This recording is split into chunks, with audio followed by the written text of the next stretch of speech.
ಆಚಿ ಮಸಾಲ. ಎಂತ ಅಡಿಗೆಯ ರುಚಿಯಾಗೋ ರಹಸ್ಯವು 20 ರೂಪಾಯಿ. ನಮ್ಮೊಂದಿಗೆ ಇದ್ದಾರೆ ರಾಜ್ಯ ರೈತ ಸಂಘದ ಅಧ್ಯಕ್ಷರಾದಂಥ ಕೋಡಿಹಳ್ಳಿ ಚಂದ್ರಶೇಖರ್, ತಮಗೆ ಸ್ವಾಗತ. ಇನ್ನು ಕಾಂಗ್ರೆಸ್ ವಕ್ತಾರರಾದಂತಹ ಕುಮಾರ್ ಅವರು ಜಾಯ್ನ್ ಆಗಿದ್ದಾರೆ ಸರ್, ತಮಗೂ ಸ್ವಾಗತ.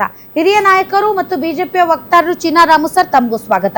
ಇನ್ನು JDS ನ ವಕ್ತಾರರಾದಂತಹ ಗೋವಿಂದರಾಜ್ ಅವರು ಜಾಯ್ನ್ ಆಗಿದ್ದಾರೆ, ಸಾರಿ ನಾಗೇಂದ್ರ ಅವರು ಜಾಯ್ನ್ ಆಗಿದ್ದಾರೆ. ನಾಗೇಂದ್ರ ಅವರೇ, ತಮಗೂ ಕೂಡ ವಿಶೇಷ ಕಾರ್ಯಕ್ರಮಕ್ಕೆ ಸ್ವಾಗತ. ಇನ್ನು ಕನ್ನಡಿಗರ ರಕ್ಷಣಾ ವೇದಿಕೆಯ ರಶ್ಮಿ ಮೇಡಮ್ ಜಾಯ್ನ್ ಆಗಿದ್ದಾರೆ. ರಶ್ಮಿ ಮೇಡಮ್, ತಮಗೂ ಕೂಡ ಸ್ವಾಗತ. ಮೊದಲನೇದಾಗಿ ರಶ್ಮಿ ಮೇಡಮ್, ಇವತ್ತು ಕನ್ನಡ ಒಕ್ಕೂಟಗಳು ಮತ್ತು ರೈತರು ಮುಂದೆ ನಿಂತು ಪ್ರತಿಭಟನೆ ಮಾಡ್ತಾ ಇದ್ದಾರೆ.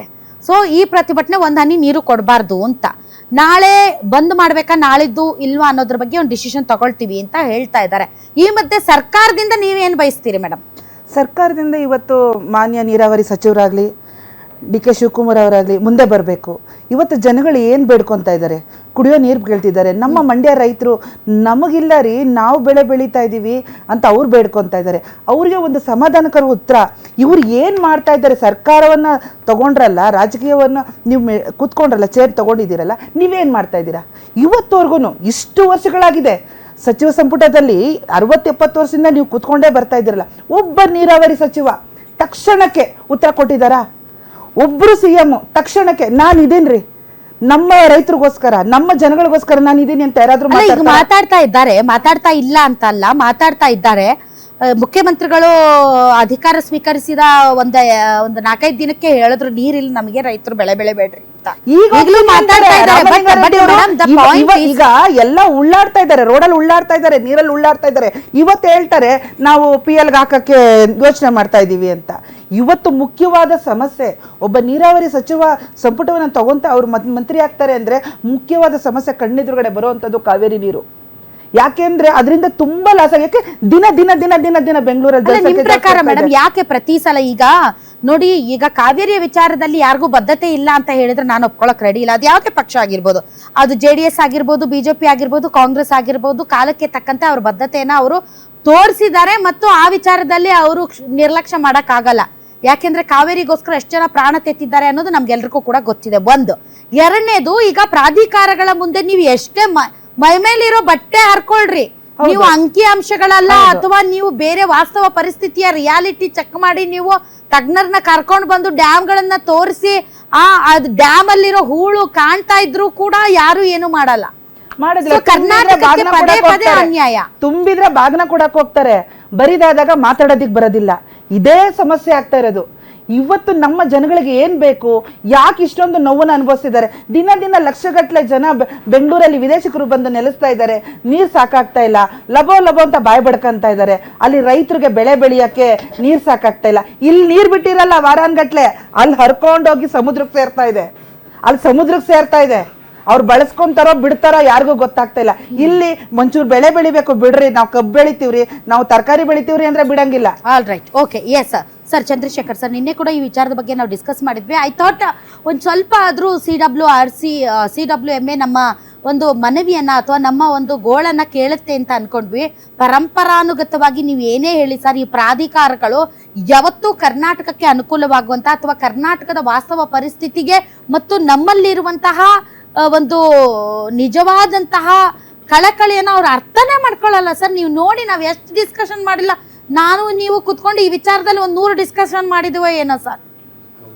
ಆದ್ರೆ ಯಾವಾಗ್ಲೂ ನಮ್ಗಾಗಿರೋ ಅನ್ಯಾಯದ ಬಗ್ಗೆ ಮಾತಾಡ್ತೀವಿ ಹೊರತು ಒಂದು ದಿನ ನಮಗೆ ಜಯ ಅನ್ನೋ ಪದ ನಮ್ಮ ಬಾಯಲ್ಲಿ ಬಂದಿಲ್ಲ. ಹೌದಮ್ಮ, ಈಗ ಪ್ರಶ್ನೆ ಇರೋದು, ನಮಗೆ 85ರಿಂದ ಕಾವೇರಿ ವಿವಾದ ಏನು ಪ್ರಾರಂಭ ಆಯಿತೋ ಅಲ್ಲಿಂದ ಇಲ್ಲಿವರೆಗೆ ನಮಗೆ ಕಾವೇರಿ ಟ್ರಿಬ್ಯುನಲ್ ಆಗಲಿ ಅಥವಾ ಸರ್ಕಾರ ರಚನೆ ಮಾಡಿದಂಥ ಸಮಿತಿಗಳಾಗಲಿ, ಸುಪ್ರೀಂ ಕೋರ್ಟ್ ಆಗಲಿ ಅಥವಾ ಭಾರತ ಸರ್ಕಾರ ಆಗಲಿ, ಕಾವೇರಿ ವಿಷಯದಲ್ಲಿ ಯಾವಾಗಲೂ ನಮಗೆ ನ್ಯಾಯ ಕೊಡಿಸುವಂಥ ಕೆಲಸವನ್ನು ಯಾವತ್ತೂ ಮಾಡಲಿಲ್ಲ. ಹಾಗಾಗಿ ಕರ್ನಾಟಕದ ಜನ ಬರೀ ಬೀದಿಲಿ ಬಂದು ಬಾಯಿ ಬಡ್ಕೊಂಡು ಹೋರಾಟಗಳನ್ನು ಮಾಡಿ ಕೊನೆಗೆ ನಮ್ಮ ಮುಖ್ಯಮಂತ್ರಿಗಳೆಲ್ಲರೂ ಕೂಡ ನೀರು ಬಿಟ್ಟವರೇ ಆಗಿಬಿಟ್ಟಿದ್ದಾರೆ. ಎಕ್ಸೆಪ್ಟ್ ಬಂಗಾರಪ್ಪ ಒಬ್ಬರನ್ನ ಬಿಟ್ಟರೆ ಉಳಿದಿದ್ದು ಎಲ್ಲದೂ ಕೂಡ ಕಣ್ಣು ಮುಚ್ಕೊಂಡು ನೀರು ಬಿಟ್ಟಿದ್ದಾರೆ. ಈ ಪರಿಸ್ಥಿತಿಯಲ್ಲಿ ಏನು ನೆನ್ನೆ ನಾವು ಭಾಳ ಎಕ್ಸ್ಪೆಕ್ಟ್ ಮಾಡಿದ್ವಿ, ಈ ಎಲ್ಲ ವಿಷಯಗಳನ್ನು ಪರಿಗಣಿಸ್ತಾರೆ, ಏನಾದರೂ ಒಂದು ಸೂಕ್ತವಾದ ಎರಡೂ ರಾಜ್ಯಗಳ ನಡುವೆ ಸಮಾಧಾನ ಪಡಿಸ್ತಕ್ಕಂಥ ತೀರ್ಮಾನ ಏನಾದರೂ ತಗೊತಾರೆ ಅಥವಾ ಏನಾದರೂ ಸಮಯವನ್ನು ಮುಂದಕ್ಕೆ ದೂಡಬಹುದು ಅನ್ನೋದು ನಿನ್ನೆ ಡಿಸ್ಕಷನ್ ಪ್ರಕಾರ ಇದ್ದಂಥದ್ದು. ಆದರೆ ಇಲ್ಲಿ ಏನು ಮಾನಿಟರ್ ಕಮಿಟಿ ಏನಿದೆ, ಇದು ಇದ್ದಕ್ಕಿದ್ದಂಗೆ ಸೇಮ್ ತೀರ್ಮಾನವನ್ನು ಅಧಿಕೃತವಾಗಿ ಘೋಷಣೆ ಮಾಡೋದಿದೆಯಲ್ಲ, ಇದು ಡೆಮಾಕ್ರಸಿಯಲ್ಲಿ ಸರಿಯಾದಂಥ ನಡವಳಿಕೆ ಅಲ್ಲ ಮತ್ತು ಇದು ಸೈಂಟಿಫಿಕ್ ಆಗಿ ಇಲ್ಲ. ಹಾಗಾಗಿ ನಾವು ಹೇಳೋದು ಏನಂದರೆ, ತಕ್ಷಣವೇ ಕರ್ನಾಟಕ ಸರ್ಕಾರ ತಾವು ಮಾಡಬೇಕಾದಂಥ ಕೆಲಸ ಸುಪ್ರೀಂ ಕೋರ್ಟಿಗೆ ವಾರ ಅಲ್ಲ ಕಳ್ಕೊಂಡು ಯೋಚನೆ ಮಾಡಿ ಹಾಕೋದು, ನಾಳೆನೇ ಸುಪ್ರೀಂ ಕೋರ್ಟಿಗೆ ಒಂದು ಅರ್ಜಿ ಹಾಕಬೇಕು, ವಿಪಕ್ಷಗಳ ಎಲ್ಲರನ್ನು ಕರೆದು ಚರ್ಚೆ ಮಾಡಬೇಕು, ನೀರು ಬಿಡಲಿಕ್ಕೆ ಸಾಧ್ಯ ಇಲ್ಲ ಅನ್ನುವಂಥ ನಿರ್ಣಯವನ್ನು ನಾವು ಸುಪ್ರೀಂ ಕೋರ್ಟಿಗೆ ಭಾರತ ಸರ್ಕಾರಕ್ಕೆ ತಿಳಿಸ್ಬೇಕು. ಗಟ್ಟಿಯಾಗಿ ನಾವು ನಾಡಿನ ಜನ ಕಾವೇರಿ ವಿಷಯದಲ್ಲಿ ಒಟ್ಟಾಗಿ ನಿಲ್ತಕ್ಕಂಥದ್ದು ಅನಿವಾರ್ಯ ಪರಿಸ್ಥಿತಿ ಇದೆ. ಅದನ್ನೇ ನಾವು ಈಗ ಘಂಟಾಘೋಷವಾಗಿ ತೀರ್ಮಾನವನ್ನು ತಗೋಬೇಕು. ಸರ್, ಈ ತಮಿಳ್ನಾಡವರು ಸರ್, ಅಲ್ಲಿ ವಕೀಲರಾಗಿರ್ಬೋದು ಅಥವಾ ಅಲ್ಲಿನ ತಜ್ಞರಾಗಿರ್ಬೋದು ಸರ್, ಹಿಂಗೆ ಬಂದ್ರೆ ಇದಕ್ಕೆ ರೆಡಿ ಇರ್ತಾರೆ, ಹಂಗೆ ಬಂದ್ರೆ ಅದಕ್ಕೆ ರೆಡಿ ಇರ್ತಾರೆ, ಒಟ್ಟು ಎನಿ ಟೈಮ್ ರೆಡಿನೇ ಇರ್ತಾನೆ ಸರ್. ಇವ್ರು ಇನ್ನೂ ಮಲ್ಕೊಂಡಿರ್ತಾರೆ, ಅವಾಗ ಅವ್ರು ಆವಾಗಲೇ ಸುಪ್ರೀಂ ಕೋರ್ಟ್ ಹೋಗಿರ್ತಾರೆ. ಇವ್ರು ಇನ್ನೂ ಎದ್ದು ಬ್ರಷ್ ಮಾಡ್ತಿರ್ತಾರೋ, ಅವ್ರು ಅಷ್ಟೊತ್ತಾಗ್ಲಿ ಅಲ್ಲಿ CWRC ಮುಂದೆ CWMA ಮುಂದೆ ನಿಂತು ಬಿಟ್ಟಿರ್ತಾರೆ ಸರ್ ಫೈಲ್ ಹಿಡ್ಕೊಂಡು.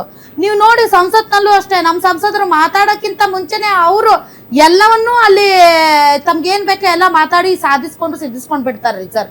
ಅಂದ್ರೆ ತಮಿಳ್ನಾಡು ಅವ್ರಿಗೆ ಹೋಲಿಸಿಕೊಂಡ್ರೆ ಸರ್ ನಾವೊಂದ್ ಸ್ವಲ್ಪ ಆಮೆಗತಿ ಸರ್, ನೀವ್ ಏನೇ ಹೇಳಿ ಸರ್. ಇಲ್ಲಿ ನನಗೆ ಈ ಎಲ್ಲ ಎಸ್ಪೆಷಲಿ ಕಾವೇರಿ ವಿಚಾರ, ಈ ಕಾವೇರಿ ವಿಷಯವನ್ನ ನಾನು ಸಂಪೂರ್ಣ ಅಧ್ಯಯನ ಮಾಡ್ದಂಗೆ ಭಾಗಮಂಡಲದಿಂದ ನಾಗಪಟ್ಟಂವರೆಗೆ ನಾನು ಪೂರ್ತಿ ಅದನ್ನು ಅಧ್ಯಯನ ಮಾಡಿದ್ದೀವಿ, ಓಡಾಡಿದ್ದೀವಿ. ಹಾಗಾಗಿ ಇಲ್ಲಿ ಪ್ರತಿ ಹಂತದಲ್ಲಿ ನನ್ನ ಅಬ್ಸರ್ವೇಷನ್ ಪ್ರಕಾರ ರಾಜಕಾರಣಿಗಿಂತ ನಮ್ಮ ಬ್ಯೂರೋಕ್ರಾಟ್ಸ್ ಏನಿದ್ದಾರೆ ತಮಿಳುನಾಡು, ಭಾರತ ಸರ್ಕಾರದಲ್ಲಿ ಬಹಳ ದೊಡ್ಡ ಪ್ರಮಾಣದಲ್ಲಿ ಅವರು ಬಹಳ ದೊಡ್ಡ ದೊಡ್ಡ ಹುದ್ದೆಗಳನ್ನು ಆಕ್ಯುಪೈ ಮಾಡಿದ್ದಾರೆ. ಆ ಬ್ಯೂರೋಕ್ರಾಟ್ಸ್ ಏನು ಮಾಡ್ತಾರೆ, ಅವರು ಸಕಾಲಕ್ಕೆ ಏನೇನು ಮಾಡಬೇಕು ಅನ್ನೋದನ್ನ ಅಡ್ವೈಸ್ ಮಾಡ್ತಾ ಇರ್ತಾರೆ ಮತ್ತು ತಕ್ಷಣ ಆ ಕೆಲಸವನ್ನು ಮಾಡ್ತಾರೆ. ಆದರೆ ಕರ್ನಾಟಕದಲ್ಲಿರೋ ನಮ್ಮ ಅಧಿಕಾರಿ ವರ್ಗ ಏನಿದೆ, ಇದಾಗಲಿ ನಮ್ಮ ರಾಜಕಾರಣಿಗಳಾಗಲಿ ತಕ್ಷಣ ರಿಯಾಕ್ಷನ್ ಏನು ಕೆಲಸ ಮಾಡಬೇಕು ಅನ್ನೋ ತೀರ್ಮಾನ ಇವರು ಯಾವತ್ತೂ ಮಾಡೇ ಇಲ್ಲ. ಬರ ಬಂದ್ರೇನು, ವಿರುದ್ಧ ಬಂದ್ರೇನು, ಬರಗಾಲ ಬಂದ್ರೇನು, ಬರಗಾಲ ಬರೋದಕ್ಕಿಂತ ಮುಂಚೆ ನಾವೇನು ಮಾಡಬೇಕು, ಇಂತಹ ಇಶ್ಯೂಗಳು ಬಂದೇ ಬರುತ್ತೆ. ಬರಗಾಲ ಬಂದ್ರೆ ಕಾವೇರಿ ವಿಷಯ ತುಂಬಾ ದೊಡ್ಡದಾಗಿ ಸದ್ದಾಗುತ್ತೆ ಮತ್ತು ತಮಿಳ್ನಾಡು ಖ್ಯಾತೆ ತೆಗೆಯುತ್ತೆ. ಇದಕ್ಕೆ ನಾವು ಹೆಂಗೆ ರೆಡಿಯಾಗಿ ಮೊದಲೇ ಸಿದ್ಧತೆಯನ್ನು ನಡೆಸ್ಕೋಬೇಕು. ಯಾವಾಗಲೂ ಅಷ್ಟೇ ಗಡ್ಡಕ್ಕೆ ಬೆಂಕಿ ಹತ್ತದಾಗ ಬಾವಿ ತೋಡೋದು, ಇದು ಸರ್, ಇದು ಕೇವಲ ಇದು ಡಿ ಕೆ ಶಿವಕುಮಾರ್ ಅವರು ಇದ್ದಾರೆ ಅಂತಲ್ಲ, ನೀವು ಟೇಕ್ ಎನಿ ಸರ್ಕಾರ ಸರ್, ಅವರಂತೂ ಇಷ್ಟು ಪ್ರೋಆಕ್ಟಿವ್ ಆಗಿರ್ತಾರೆ. ಅವರು ಕಾನೂನು ವಿಚಾರ ಆಗಿರ್ಬೋದು ಅಥವಾ ರಾಜಕೀಯವಾಗಿ ಇರಬಹುದು, ಅವ್ರದ್ದು ಒಗ್ಗಟ್ಟು ಮತ್ತು ಅವರು ಪ್ರೋಆಕ್ಟಿವ್ ಇರ್ತಾರೆ ಸರ್, ನೀವೇನೇ ಹೇಳಿ. ಇಲ್ಲ, ಅದನ್ನ ನಾವು ಸಂಪೂರ್ಣ ಒಪ್ಕೊಳ್ಳೇಬೇಕಾಗಿದೆ. ಕರ್ನಾಟಕದಲ್ಲಿ ನಮ್ಮ ಹಿನ್ನಡೆಗಳಿಗೆ ನಾವು ಟೆಕ್ನಿಕಲ್ ಆಗಿ ಲೀಗಲ್ ಆಗಿ ಎಲ್ಲ ವಿಷಯದಲ್ಲೂ ನಾವು ತಗೊಳ್ಳೋ ತೀರ್ಮಾನಕ್ಕೆ ಮುಂಚೆ ಅವ್ರು ತೀರ್ಮಾನ ತಗೊಂಡು ಮುಂದುವರೆದಿರ್ತಾರೆ. ಇದಕ್ಕೆ ನಾವೆಲ್ಲ ಸಾಕ್ಷಿಯಾಗಿದ್ದೀವಿ, ಇದು ಎಲ್ಲದನ್ನೂ ಕೂಡ ನಾವು ಕಂಡಿದ್ದೀವಿ. ಹಾಗಾಗಿ ಸರ್ಕಾರ ಈ ಎಲ್ಲ ಹಿನ್ನಡೆಗಳನ್ನು ನೋಡಿಕೊಂಡು ತಡ ಮಾಡೋದಲ್ಲ, ತಕ್ಷಣವೇ ಈ ತೀರ್ಮಾನಗಳನ್ನು ಅವ್ರ ಕೈಗೆ ತಗೋಬೇಕು. ಈಗ ಇಲ್ಲದೆ ಇದ್ರೆ ಬೇರೆ ಮಾರ್ಗ. ಎಲ್ಲರಿಗೂ ಈಗ ಕುತೂಹಲ ಇದೆ.